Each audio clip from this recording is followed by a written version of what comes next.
Lebanon, the wall that stopped Trump's deal. The forgotten front that changed everything. Imagine this scene, reshaping the balance of power in the Middle East. In Washington, President Donald Trump sits with a pen in his hand, preparing to sign what many describe as a historic agreement with Iran. Negotiators insist the deal is in its final stages. The world waits for an announcement that could end a war lasting 100 days. Meanwhile, in Beirut, Hezbollah Secretary General Naim Qassem delivers a very different message. He rejects any ceasefire agreement with Israel. That does not guarantee a complete Israeli withdrawal, describing such proposals as nothing more than surrender under fire. The contradiction is striking. America is negotiating a peace agreement with Iran that does not directly address Lebanon. Iran insists any agreement must protect its ally, Hezbollah. Israel demands that the two tracks remain completely separate, and threatens further military action if its northern communities come under attack. The result? A diplomatic deadlock. Everyone wants peace, but only on their own terms. And Lebanon, as always, pays the price. Today, we tell the story of the forgotten front, the story of how Beirut became the obstacle, standing in the way of Trump's deal with Iran, and how Hezbollah and Israel continue playing a dangerous game of who backs down first, while Washington struggles to contain one crisis without igniting another. Iran's condition: no peace in the Gulf without peace in Lebanon. Only days ago, U.S. Vice President J.D. Vance arrived in Islamabad for what many considered a decisive round of talks, with an Iranian delegation led by Mohammad Bagher Ghalibaf.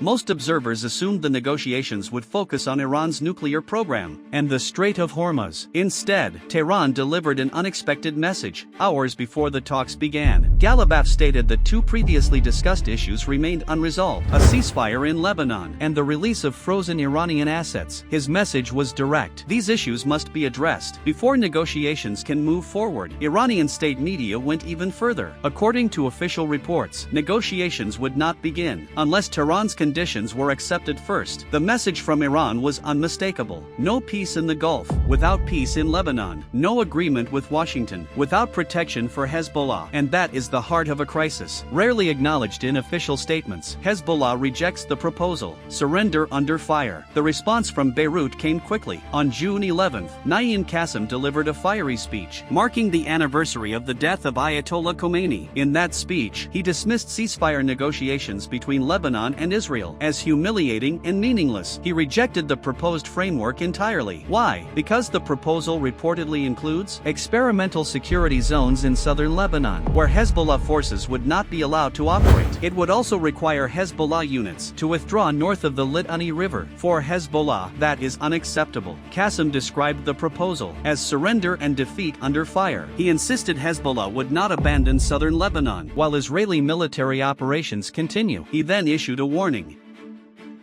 as long as our villages remain under attack, Israeli settlements will not be safe. This was not rhetoric. It was a declaration that the Lebanese front would remain active, regardless of any agreement reached between Washington and Tehran. Israel's position: Lebanon is a separate war. On the other side stands Israeli Prime Minister Benjamin Netanyahu. Israel's position is very different. Israeli officials insist that any arrangement involving Iran does not limit Israel's freedom of action against Hezbollah in Lebanon. Trump reportedly urged Netanyahu to reduce the pace of operations in Lebanon.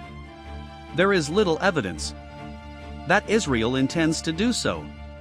Israeli Defense Minister Israel Katz stated openly that military operations against Hezbollah would continue.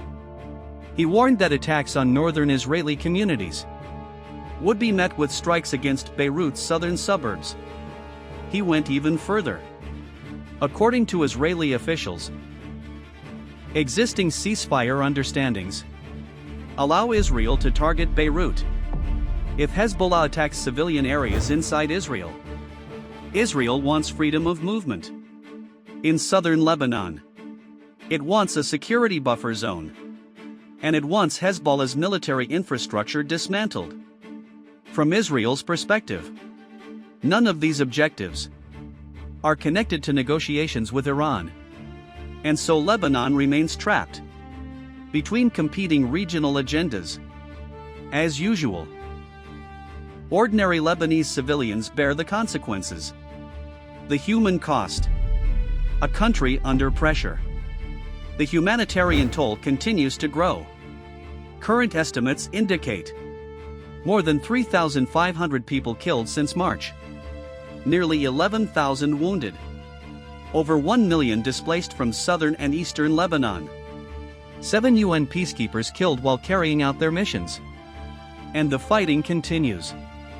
Recent Israeli airstrikes targeted Tyre, Gandourieh, Tulain, Clail, and Nabatee. In a single day, several civilians were killed, and many others wounded. Hezbollah continues launching operations as well. The group claims responsibility for attacks against Israeli positions and advancing military units. Israel has acknowledged military casualties, including the death of an armored corps officer. During combat operations, the conflict remains active, and neither side appears ready to step back. A new battlefield. Hezbollah's technological edge. Another development is drawing growing attention. Reports suggest Hezbollah is increasingly deploying fiber optic guided drones. Unlike conventional drones, these systems do not rely on radio signals. That makes them extremely difficult to jam electronically. According to military analysts, these drones have successfully targeted armored vehicles, tanks, and defensive positions. Former Israeli officers have admitted that the threat was known, but not fully addressed. As the war evolves, technology is becoming just as important as manpower. While the world watches Iran, another story unfolds. While international attention remains focused on Iran and Lebanon, another development is taking place quietly. Reports indicate that Israeli authorities are advancing plans for dozens of additional settlements in the occupied West Bank. The projects are reportedly worth hundreds of millions of dollars. Critics argue that the current regional crisis has diverted international attention away from settlement expansion. Supporters argue the projects are necessary for long-term security. Either way, the timing has become a source of controversy.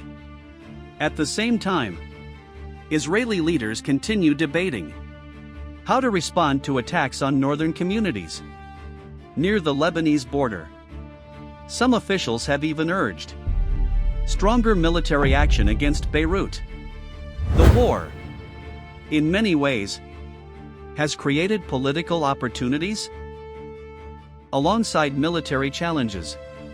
The bigger picture. Let's summarize the situation. First, Iran wants the two tracks linked together. No agreement in the Gulf, without guarantees for Hezbollah in Lebanon. Second, Israel insists the two issues are separate. A ceasefire with Iran does not mean ending operations against Hezbollah. Third, Hezbollah rejects the proposed settlement framework, describing it as surrender. Fourth, political pressure on Trump continues to grow as lawmakers question the direction of the conflict. Fifth, the humanitarian situation inside Lebanon remains catastrophic. Thousands have died. More than 1 million people have been displaced. And civilians continue paying the highest price. The question ahead, what remains today, is a framework filled with unanswered questions. Experimental security zones without clear details. Political declarations without implementation. And a ceasefire process without real consensus. Many analysts believe Washington's attempt to create a separate peace with Iran, while leaving the Lebanese front unresolved, is unlikely to succeed, because Lebanon has repeatedly shown its ability to pull regional and global powers back toward wider conflict. Which brings us to the final question. Will Trump succeed in convincing Netanyahu to reduce military operations in Lebanon? Or will Netanyahu continue pursuing a strategy that he believes strengthens Israel's position while expanding its freedom of action? And perhaps the most important question of all: how much longer will the Lebanese people remain trapped inside a conflict they never chose? The clock is ticking for everyone, and for Lebanon more than anyone else. Write your opinion in the comments. Don't forget to like and subscribe to the channel and turn on notifications to receive all our new videos. See you in the next video.